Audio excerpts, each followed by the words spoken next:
नमस्कार, दैनिक नवज्योति की digital addition में आपका स्वागत है। आप देख रहे हैं दैनिक नवज्योति न्यूज नेटवर्क। इतनी भीषण गर्मी में भला कौन बाहर निकलता है, फिर भी ये महिलाएं निकली है, नारेबाजी कर रही है, घर पीछे छोड़ कर आई है, तो कोई वजह तो होगी। वजह है बढ़े हुए बिजली के बिल। 3 महीने से कोई कारोबार नहीं हो रहा, घर में आमदनी बिल्कुल बंद हो गई है, उसके बावजूद बिजली के बिल बढ़ी हुई दरों से आ रहे हैं। लोग परेशान हैं, पेट भरे या बिजली का बिल समझ में नहीं आ रहा। इसी कारण आज महिलाएं पहले कलेक्टर कार्यालय पहुंची, बाद में बिजली घर। यहाँ उन्होंने खूब हंगामा मचाया।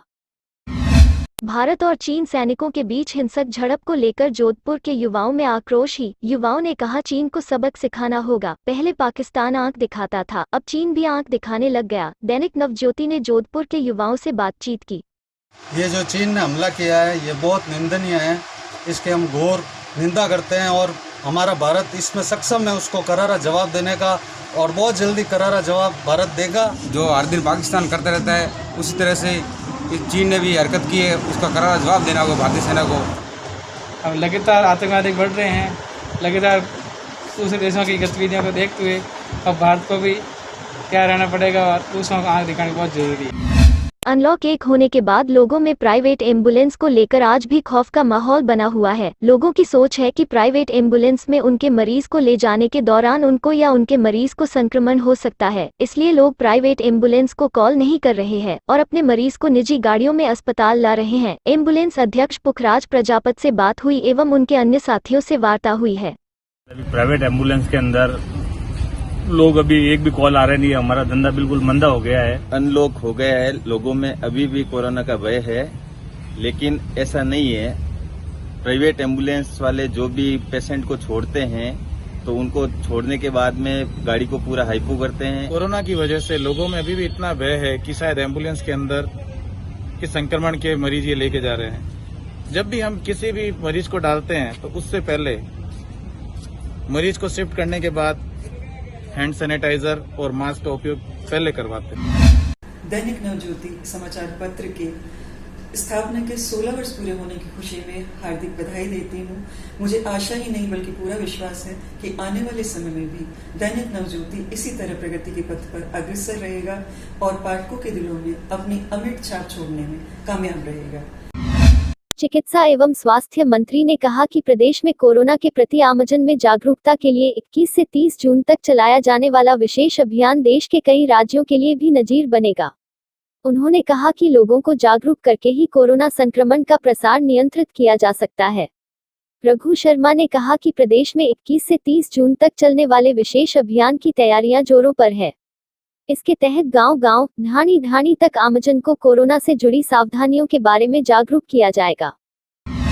6 माह का टैक्स माफ कराने की मांग को लेकर all Rajasthan contract carriage bus operator association और टूरिस्ट बस एसोसिएशन के बैनर तले निजी बस ऑपरेटरों की हड़ताल मंगलवार को खत्म हो गई। परिवहन भवन में परिवहन मंत्री प्रताप सिंह खाचरियावास के साथ बैठक में जून तक का बसों का पूरा टैक्स माफ करने सहमति बनी, जबकि जुलाई में 75%, अगस्त में 50% और सितंबर में 25% टैक्स माफ होगा। अब बुधवार से बसों का संचालन शुरू हो सकता है।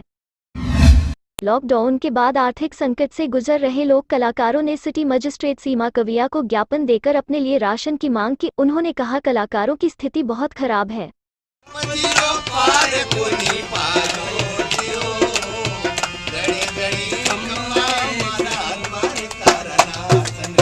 कोरोना चल रहा है, आज हम 4 महीने से कुछ भी सब कलाकार घर बैठे हैं और सारे लोग सक्षम नहीं है। ऐसी हालत हो रखी है, सरकार ने कुछ दिया किट तो उससे क्या होना। हम भी सोशल डिस्टेंसिंग की पालना करते हैं, सारी चीज़ें हों, लेकिन छोटे रूप में जो पारिवारिक समुदाय स्तर पर जो भजन कार्यक्रम होते हैं, अगर एक कार्यक्रम होगा तो 100 चीज़ें उसके साथ जुड़ेगी। बड़े आयोजन भी बंद हो गए, छोटे आयोजन भी बंद हो गए, तो इनकी रोजी रोटी की समस्या खड़ी हो गई। और सरकार ने, जो राज्य सरकार ने 2 महीने के राशन के लिए खाद्य सुरक्षा वाली लिस्ट निकाली थी, उसमें इस समुदाय का नाम ही नहीं दिया गया। कोरोना महामारी के चलते हुए 4 महीने के अंदर हमारे जो भजन गायक हैं, हम सभी उनकी सभी परिस्थिति बड़ी आपदा आई है। जोधपुर रेल मंडल के परिचालन विभाग का पियोन कोरोना पॉजिटिव निकलने पर हड़कंप मच गया। दरअसल डीआरएम कार्यालय के परिचालन विभाग में पियोन के पद पर कार्यरत की रिपोर्ट मंगलवार को पॉजिटिव आई है। परिचालन विभाग कार्यालय को सीज कर दिया है। जोधपुर में मंगलवार को कोरोना पॉजिटिव के 2 नए मामले सामने आए व 34 मरीजों को Covid care centre home isolation से डिस्चार्ज किया गया। राजसमंद सांसद दिया कुमारी ने जैतारण के मगरा क्षेत्र का दौरा किया। रायपुर उपखंड के आसन जिलेलाव गांव में भाजपा कार्यकर्ताओं ने सांसद दिया कुमारी का स्वागत किया। भाजपा कार्यकर्ताओं ने पीएम केयर के लिए एकत्रित राशि जमा कराने के लिए सांसद को दी। सांसद ने कोरोना महामारी के दौरान भाजपा कार्यकर्ताओं द्वारा आमजन को राहत पहुंचाने के लिए की गई मदद की प्रशंसा की। सांसद दिया कुमारी ने मोदी सरकार की 1 साल के कार्यकाल की प्रशंसा की। गर्मी में सबसे ज्यादा पिया जाने वाला गन्ना रस का कारोबार इस बार कोरोना की भेंट चढ़ गया है। ज्यादातर गन्ना रस विक्रेता शहर के आसपास गांवों और प्रदेश के अन्य जिलों से यहां पर आकर व्यापार कर रहे हैं।